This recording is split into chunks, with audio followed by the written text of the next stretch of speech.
रामकृष्ण हरी माऊली. आज आम्ही आमच्या मामाकडे आलो होतो बघा. आणि ह्या मोठ्या मामी आहेत. ऊन खूप पडलं होतं आणि मामी बघा गाईच्या अंगावर पाणी मारतायत. गाईला धुवायला लागल्या त्या. ऊन जास्त पडतंय आणि जास्त उन्हात त्यांना पण त्रास होतो, त्याच्यामुळं मामी गाईच्या अंगावर पाणी मारतात त्या. आणि बघा तिकडं पण झाडाखाली 4 ते 5 गाया बांधल्या होत्या आणि एक गाय आणून मामी तिच्या अंगावर पाणी मारत होत्या. आज मामाच्या गावची यात्रा होते म्हणून मी आणि पप्पा मम्मी आलो होतो. आणि तिथं गुरांसाठी एक कुंड भरून ठेवलेलं आहे पाण्याचं.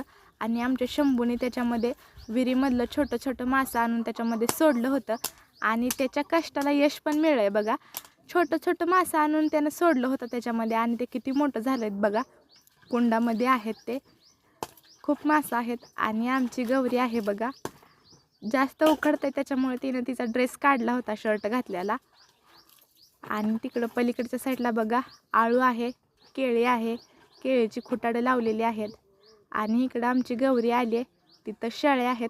शेळ्या पण खाऊन निवांत बसलेत बघा, त्यांना वैरण टाकली होती आणि अजून पण त्यांची वैरण खायला चालू पण आहे आणि काय काय बसलेत पण.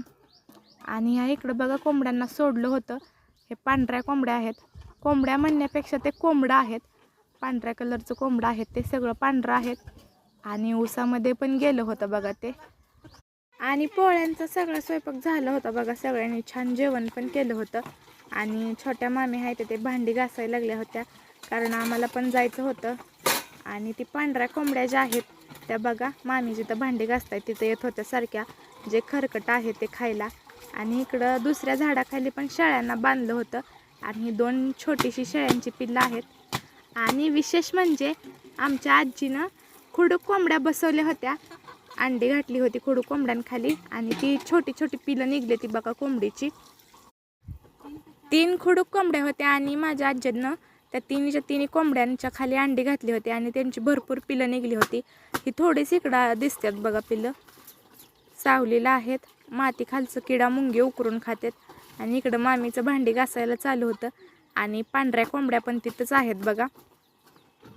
आणि आमची गौरी, आमच्या मामाची छोटी मुलगी, मामींना भांडी घासू लागत होती बघा. मोठ्या लोकांना तर कामं करू वाटत नाही ती आणि ही छोट्यांची लुडबुडमध्येच असते बघा. कप घासायला लागली आहे ती, शर्ट काढून बसली अजून. आणि इकडं हे रामफळाचं झाड आहे. रामफळं जास्त नव्हती कारण की उन्हामुळं आता त्याला पालवी फुटायला चालू झाली. जे आधी पानं होती ती सगळी गळून पडलेत, नवीन पालवी फुटायला लागली. आणि ऊसाच्या बेटामध्ये छोटी कोंबडीची पिल्लं आहेत बघा. ती कोंबडी खालची माती उकरते आणि पिल्लं त्याच्यामध्ये किडा मुंगी खाते ती. आणि ह्या इकडं दुसऱ्या 2 कोंबड्या आहेत बघा आणि ही त्यांची किती पिल्लं आहेत.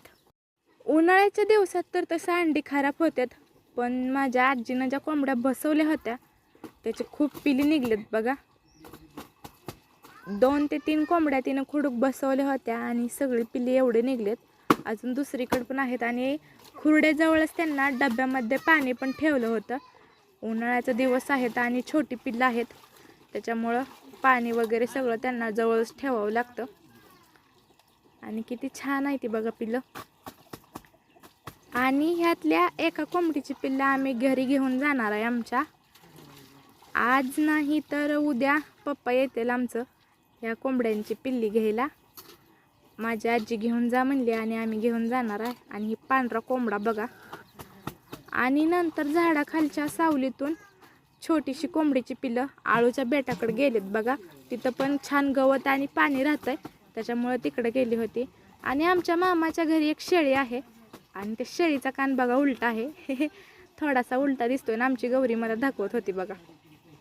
आणि आज यात्रा होती आणि मोठ्या मामीने छान देवपूजा पण केली होती बघा. छान मंदिराला लाईट वगैरे लावली होती.